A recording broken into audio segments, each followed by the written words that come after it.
CP Vidya Niketan inter college में आयोजित त्रिदिवसीय शिक्षक प्रशिक्षण कार्यक्रम में आज द्वितीय दिवस में उपस्थित समस्त साथियों का मैं हार्दिक स्वागत एवं अभिनंदन करता हूं।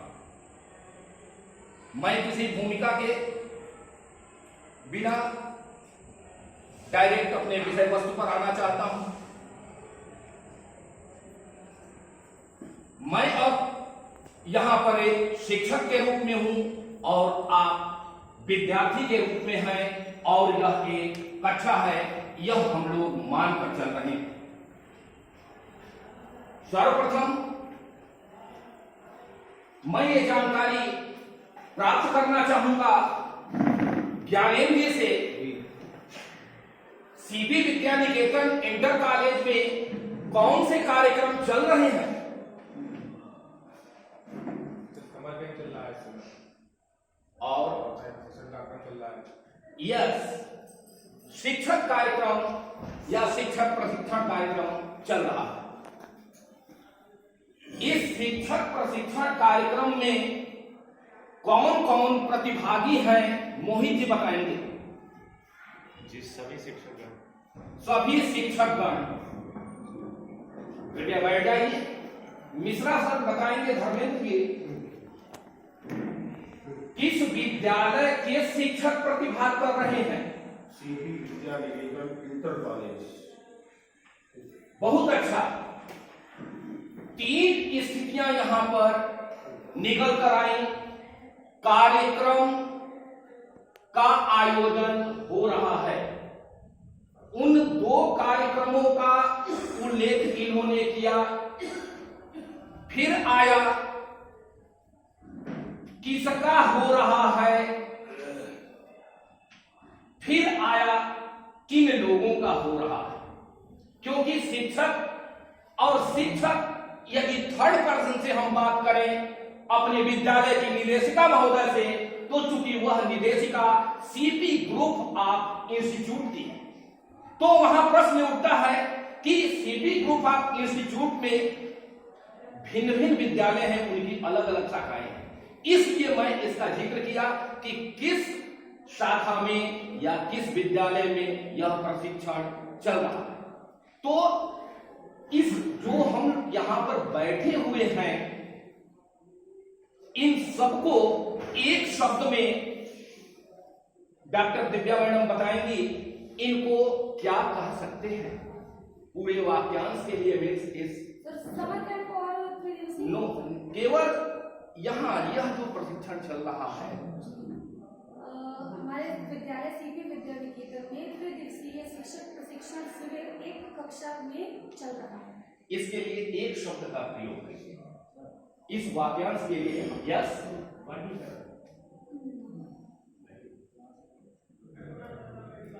दिनेश अवस्थी सर, इस पूरे वाक्यांश के लिए एक शब्द।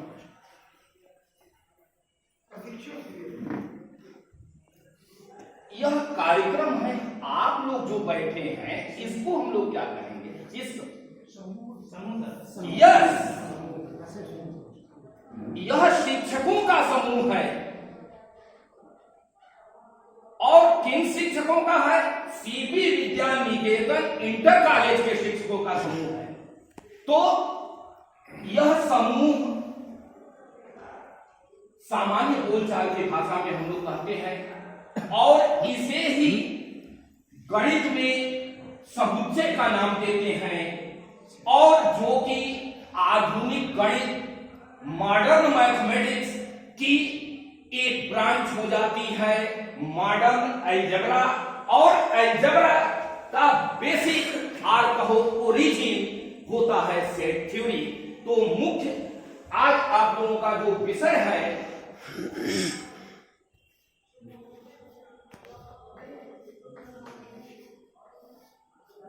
गणित,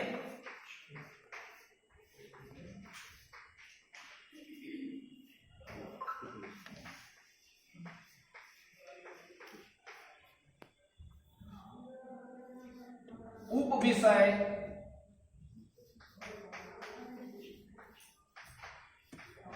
आधुनिक गणित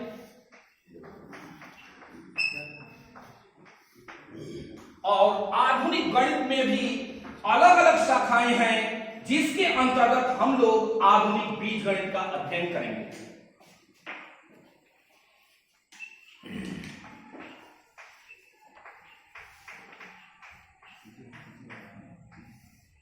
इसके अंतर्गत हम लोग समुच्चय,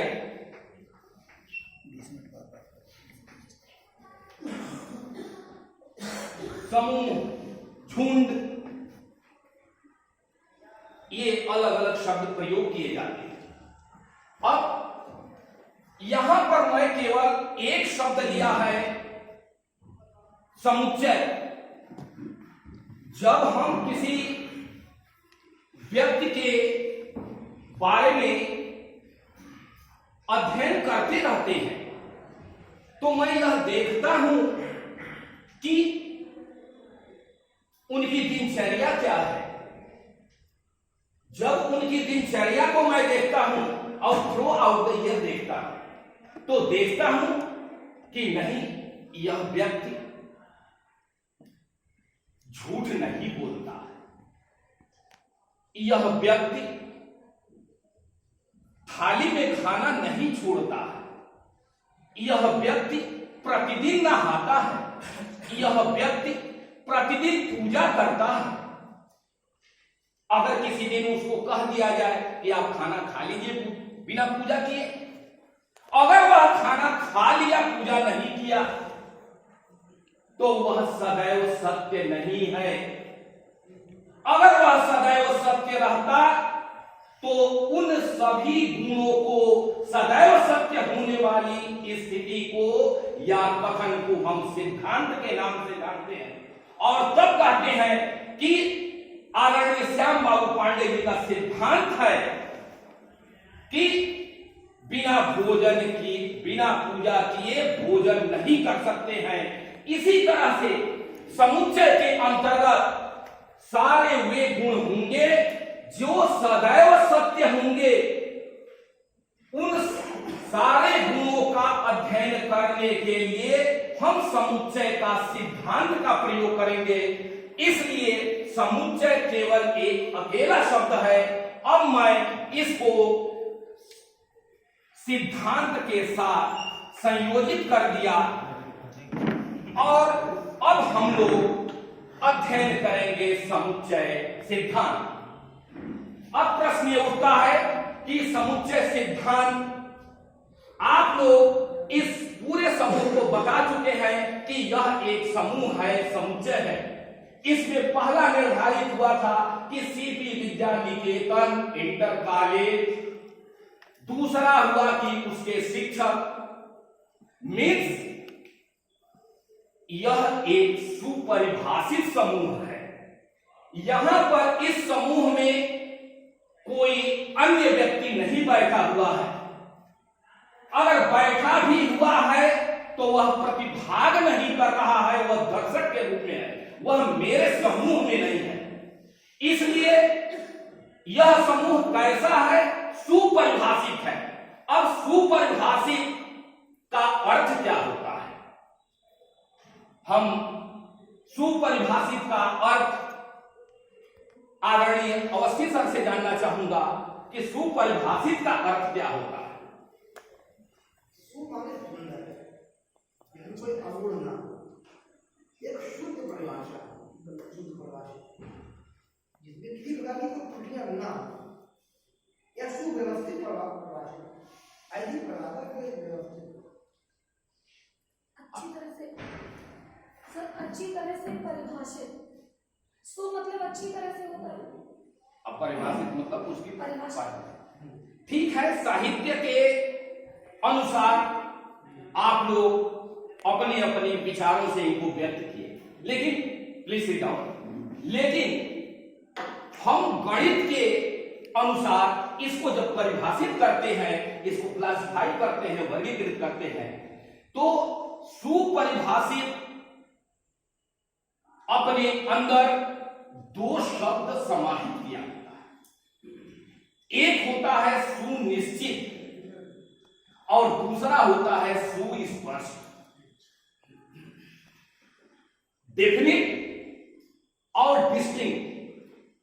और जो डेफिनिट लिया गया है निश्चित, और यहां पर सुस्पष्ट, निश्चित का यहां पर अभिप्राय क्या होता है? जो सुनिश्चित हम लोग कहे हैं कि एक सप्ताह पूर्व 17-18 तारीख को यह निर्धारित हुआ कि सीधी विद्या निकेतन इंटर कॉलेज के अध्यापकों का एक प्रशिक्षण हो, तो अध्यापक सुनिश्चित हो गया। अब यह भी सुनिश्चित हुआ, सुनिश्चित के बाद सुस्पष्ट, यह भी स्पष्ट हो गया कि नहीं, जूनियर सीनियर सभी शिक्षकों का होगा। ये सुस्पष्ट सर ने कहा कि सभी शिक्षकों का ये प्रशिक्षण होगा। इस प्रकार से समुच्चय की जो परिभाषा निकल कर आती है, आप लोगों को यदि हम वस्तु मान लें, गणित में जो वस्तु मानी गई है, कल आदरणीय मिश्रा सर के अनुसार वो सजीव निर्जीव कुछ भी हो सकता है, लेकिन गणित सजीव हो या निर्जीव हो, विश्व में ब्रह्मांड में कोई भी हो, सजातीय हो विजातीय हो, सभी को वस्तु की संज्ञा दी गई है। इसलिए यहां जो कुछ भी है वह वस्तु है, ऑब्जेक्ट है। अब आते हैं कि इसको परिभाषित हम कैसे करते हैं। वस्तुओं का सुपरिभाषित संग्रह को समुच्चय कहते हैं। तो यदि सुपरिभाषित नहीं है तो सामान्य ढंग से हिंदी वाले के सुपरिभाषित यानी कि जो परिभाषित, लेकिन अधूरा। ये गणित की भिन्नता अन्य विषयों से या साहित्य से होती है, क्योंकि जब सुपरिभाषित लिया गया तो वहां पर सुनिश्चित और सुस्पष्ट आया। जो पहले से निश्चित है या किस कार्य के लिए हुआ है, इसके बाद सुस्पष्ट का मतलब क्या होता है यहां कि उस समूह में वह अवयव, आप लोग अवयव हैं, सदस्य हैं, एक और एक बार ही आवे, एक से अधिक बार नहीं आवे। अर्थात आदरणीय अवस्थी सर अगर लास्ट थर्ड रो में बैठे हैं तो वहीं पर बैठे रहेंगे। यदि मैं कहूं कि आइए आप यहां सोफे पर बैठे, तो आप यहां पर अगर बैठेंगे तो वह सीट खाली। इस तरह से यह सुस्पष्ट का मतलब होता है कि अवयवों की पुनरावृत्ति नहीं होती है। अब प्रश्न उठता है कि इस समुच्चय को दर्शाते कैसे? हाँ, किसी विद्यार्थी को समुच्चय को समझने के लिए या परिभाषित करने के लिए क्या जानना आवश्यक है? पांडे जी,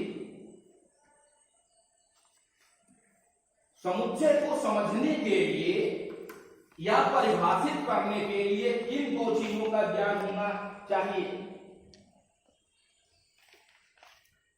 अनुज Tiwari ji, please pay attention mister Pandey.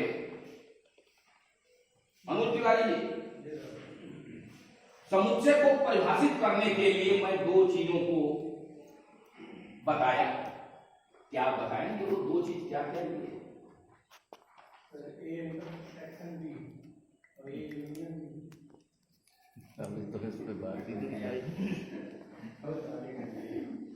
Yes, अवयवों की सुनिश्चितता एवं सुस्पष्टता। यस, सुनिश्चितता और सुस्पष्टता। अब प्रश्न उठता है, ये तो हम लोग यहां पर बैठा लिए हैं, इसको समूह कह रहे हैं, अब इसको हम लोग प्रदर्शित कैसे करेंगे? इसके लिए प्रदर्शित करने का जो ढंग होता है, जैसे यह एक समूह है, इंटर कॉलेज का प्रशिक्षण चल रहा है, अंग्रेजी माध्यम सीबी विद्या निकेतन में भी प्रशिक्षण चल रहा है, तो दो विद्यालयों के प्रशिक्षण चल रहे हैं। यहाँ के अध्यापकों का एक समूह अलग है, वहां के अध्यापकों का समूह अलग है। अब प्रश्न उठता है कि अलग अलग है लेकिन दोनों तो टीचर ट्रेनिंग प्रोग्राम है, इसलिए इसको कैसे प्रदर्शित करें। इसके लिए समुच्चय को निरूपित करने के लिए अंग्रेजी वर्णमाला की कैपिटल लेटर का प्रयोग किया जाता है। यदि एक समुच्चय है तो अंग्रेजी वर्णमाला का कोई एक अक्षर लेते हैं और उसे कैपिटल लेटर में लिखते हैं।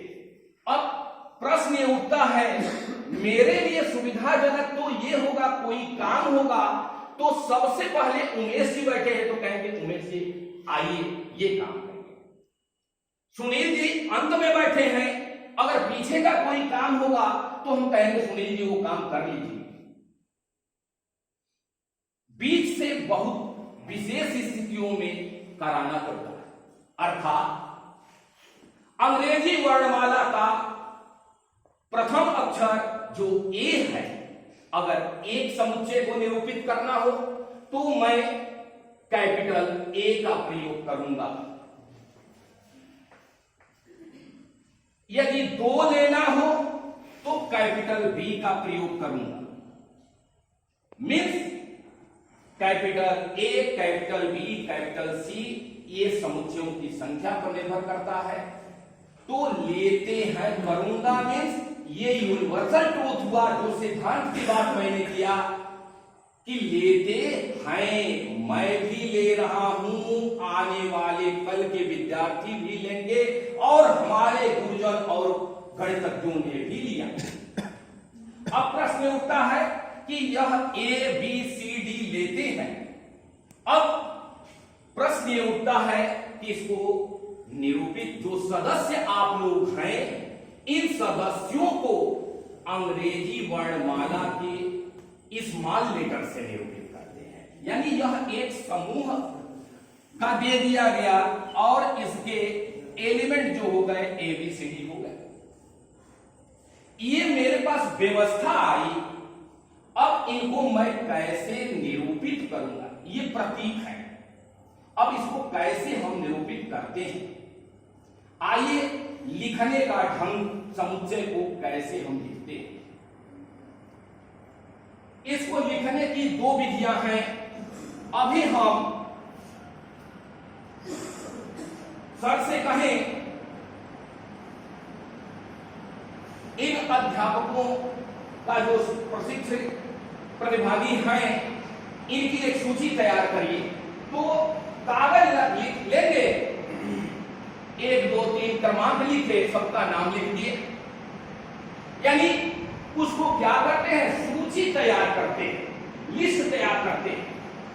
एक अगर बिले बाबू को दे दिए तो ये 1 मिनट में करेंगे कि ये सर सभी स्टाफ प्रेजेंट है और लिस्ट अपने पास है। ये दो तरह से यहां पर स्थिति आई। अब आता है कि इनको कहते क्या है गणित। आपने सूची तैयार की, प्रश्न ये होता है, देखिए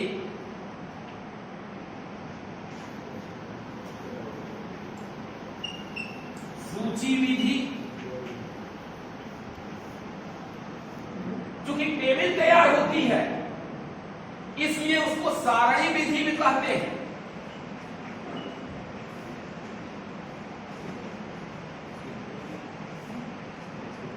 अथवा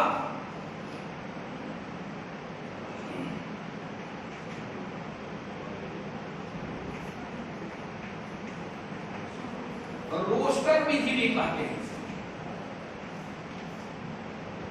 रोस्टर में होता है, ड्यूटी लगती है कि सुबह 6 बजे से 12 बजे तक इस गांव को बिजली मिलेगी, 12 बजे के बाद इस मोहल्ले को या शहर को मिलेगी, तो इसको सामान्य शब्दों में रोस्टर शब्द प्रयोग किया जाता है। तो चूंकि रोस्टर का प्रयोग किया गया है तो रोस्टर विधि भी इसे कहते हैं। अब प्रश्न उठता है दूसरा विधि क्या होता है, ये हम लोग देखें। एक होता है जो अभी मैं बताया कि डॉक्टर विजय बाबू ने नोट किया कि ये सभी हिंदी मीडियम के स्टाफ हैं, उसको कहते हैं गुण विधि।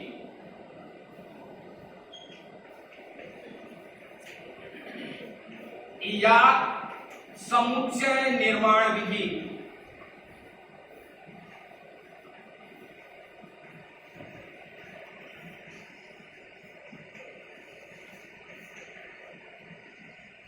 गुण विधि यानी कि आपके अंदर कौन सा गुण है और अभी किस परिप्रेक्ष्य में, उपस्थिति के परिप्रेक्ष्य में यहां पर गुण देखा जा रहा है। अलग अलग गुण हो सकते हैं, कोई खिलाड़ी है, कोई लेखक है, कोई गायक है, लेकिन यहां किस परिप्रेक्ष्य में, यहां पर उपस्थिति के लिए लिया जा रहा है। समुच्चय निर्माण, हम ये वहां से लिस्ट लेंगे, निर्माण कर देंगे कि सर जो आप कर रहे हैं अभी समय नहीं है, आप इससे लिस्ट लिया जाएगा और काम कर लिया जाएगा। केवल इन्होंने लिख लिया कि ये और ये। अब लिखते कैसे, ध्यान दो। ए बराबर, मान लिया कि सभी लोग एबीसीडी या 1 2 3 4 1 2 3 जो भी हैं डैश 14 सबका नाम लिख दिए। नाम लिखेंगे तो और बड़ा होगा। और यहां पर दूसरा इसी को हम लिखे एक्स। ये अंग्रेजी वर्णमाला का अक्षर है, लेकिन ये टॉपिक अलग हो जाता है कि एक्स को हम चर के रूप में प्रयोग करते हैं। जब चर के रूप में तो एक्स, अब इसकी प्रॉपर्टी लिखनी है। X P x means property of x. ये आप दिव्या मैडम बताएंगी ये चिन्ह किसके लिए प्रयोग करते हैं? सर नहीं पता। नहीं, आपकी हिंदी में अनुपात बोलते हैं। ये हिंदी में अच्छा ये विसर्ग सर।